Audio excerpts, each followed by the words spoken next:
He was hours away from the cross. Betrayal was already in motion.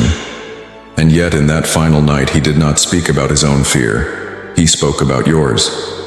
What if the most powerful words ever given to a troubled mind were never meant just for a hillside in Galilee 2,000 years ago, but for the exact moment you're living in right now? A man who knew he was about to suffer more than anyone in history looked at ordinary, frightened people, fishermen, mothers, the poor, the sick, and told them something that still stops people in their tracks today. Stop worrying. Not as a gentle suggestion, as a command, as a promise. By the end of this story, you will understand exactly why. First century Judea was not a place built for peace of mind. Roman soldiers patrolled every road. Taxes crushed the poor into the dirt. Disease took children before they turned 5. In that world, anxiety wasn't a modern condition. It was simply the cost of being alive. Into that world walked a teacher unlike any other, and the people who gathered around him on a Galilean hillside were not the wealthy or the secure. They were farmers who didn't know if the next harvest would fail, fishermen who didn't know if the next storm would take everything, mothers who lay awake wondering how they would feed their children tomorrow. It was to this exact crowd, worn down by real and constant fear, that Jesus asked a question that still lands like a challenge today. Behold the fowls of the air, for they sow not, neither do they reap, nor gather into barns, yet your heavenly Father feedeth them. Are ye not much better than they? If God cared enough to feed a sparrow, what did that mean for the people standing in front of him, half-starved by worry itself? He didn't stop there. He pushed further, naming the exact weight sitting on their chests. Which of you, by taking thought, can add 1 cubit unto his stature? This wasn't comfort, it was confrontation. Worry, he said, changes nothing. It adds not 1 hour to your life, not 1 solution to your problem, only exhaustion. And still, how many people then and now spend their entire lives building walls against a future that may never even arrive? Then came the line that has outlived empires, whispered by the dying and the desperate for 2,000 years. Take therefore no thought for the morrow shall take thought for the things of itself. Sufficient unto the day is the evil thereof. In a world where survival meant hoarding, planning, fearing the next famine, this was almost dangerous advice. He was telling them to let go of tomorrow completely. But this teaching didn't stay safely on a hillside. It followed him straight into a storm that nearly killed his closest friends. These were grown men who fished the Sea of Galilee for a living. They knew these waters. And still, the night the wind rose and the waves began pouring into their boat, they were certain they were about to drown. Their teacher, meanwhile, was asleep in the stern. When they woke him in a panic, he didn't calm the sea first. He asked them why they were so afraid, why their faith had collapsed so fast. Only after that question did he stand and speak peace over the wind and the waves, and both obeyed instantly. It wasn't just a miracle. It was a living picture of exactly what anxiety does to a person. It isn't only the storm outside that terrifies us. It's the trust that goes missing inside. As his ministry moved forward, so did the danger closing in around him.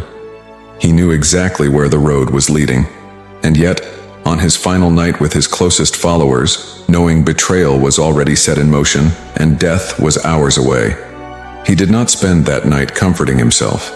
He spent it comforting them. Let not your heart be troubled. Ye believe in God. Believe also in me. Think about that for a moment.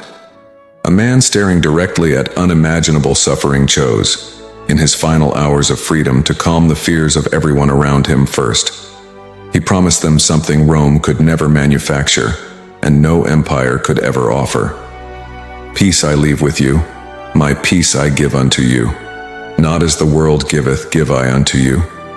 Let not your heart be troubled, neither let it be afraid. The peace the world offers depends entirely on circumstances. Good news, safety, comfort. The peace he was describing was different. It could exist in the middle of the storm. it could exist on the road to a cross. And then that promise was tested in the most brutal way imaginable.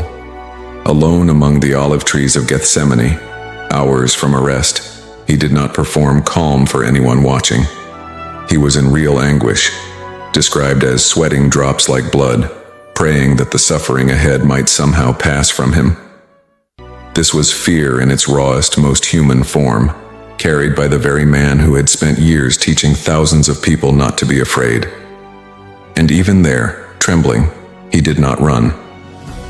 He surrendered to something greater than his own fear. His closest followers carried this teaching forward long after the tomb was found empty.